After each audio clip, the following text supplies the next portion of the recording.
At first, it seemed like a strange, almost unbelievable sight. Every morning, as the school bell rang, a small white bear would walk through the school gates and quietly make his way to the same classroom.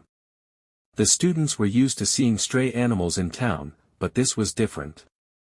This bear wasn't just wandering, he had a purpose. Nobody knew where he came from or why he was so determined to enter that specific classroom every single day. The teachers, the students, even the school principal were baffled. And when the truth finally came out, it left everyone speechless, and in tears. It all began at Oak Ridge Primary School, a small yet lively institution in a peaceful English town. The school was home to cheerful children, dedicated teachers, and now, an unexpected visitor, a small, snow-white bear. The first time the bear appeared, he sat patiently outside the school gates, his round black eyes fixed on the entrance. As students arrived, they gave him curious glances. Some even tried to pet him, but he didn't react much.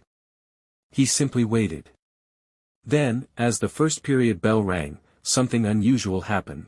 The bear stood up, trotted inside the school, and made his way to classroom 3B, as if he belonged there. Miss Eleanor Dawson, the class teacher, gasped when she saw the small bear walk in. The students giggled, but no one was scared. The bear wasn't aggressive. In fact, he seemed to be searching for something, or someone.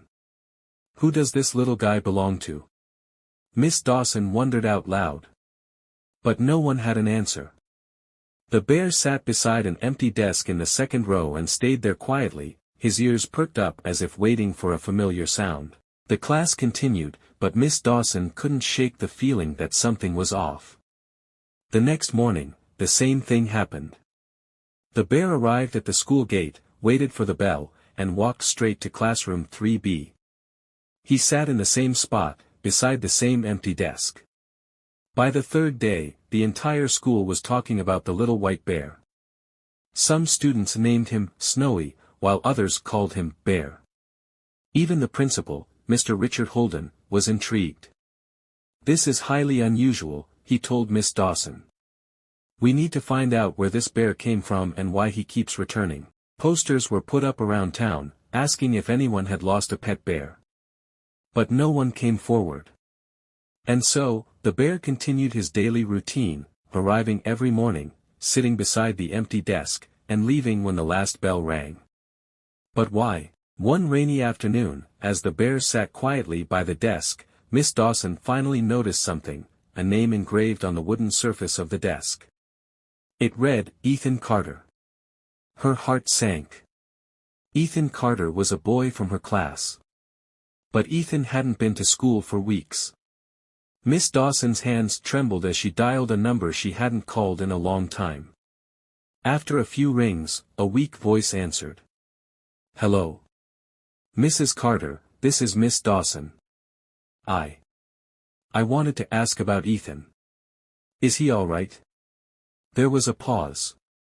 Then, a quiet sob. "Miss Dawson. Ethan passed away 3 weeks ago."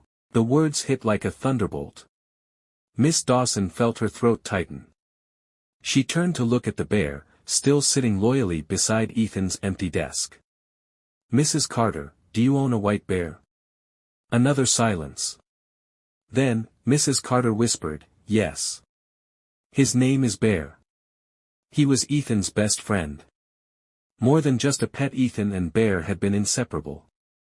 They grew up together, played together, and even did homework side by side. When Ethan was diagnosed with a rare illness, Bear never left his side. Even as Ethan grew weaker, he would always say, "Bear, when I get better, we'll go back to school together." But Ethan never got better. The day Ethan passed away, Bear sat outside his room, waiting for him to return. And when he didn't, Bear did the only thing he knew, he went to school. He went to the one place Ethan had always wanted to return to. By the time the truth spread, no one could hold back their tears. The students, the teachers, even the tough principal, Mr. Holden, wiped his eyes. The school decided to honor Ethan's memory. His desk was left untouched, a small plaque placed on it that read, "and Bear." He continued coming to school every morning. But now, he wasn't just a mystery, he was family. The teachers and students welcomed him, making sure he always had food, water, and warmth.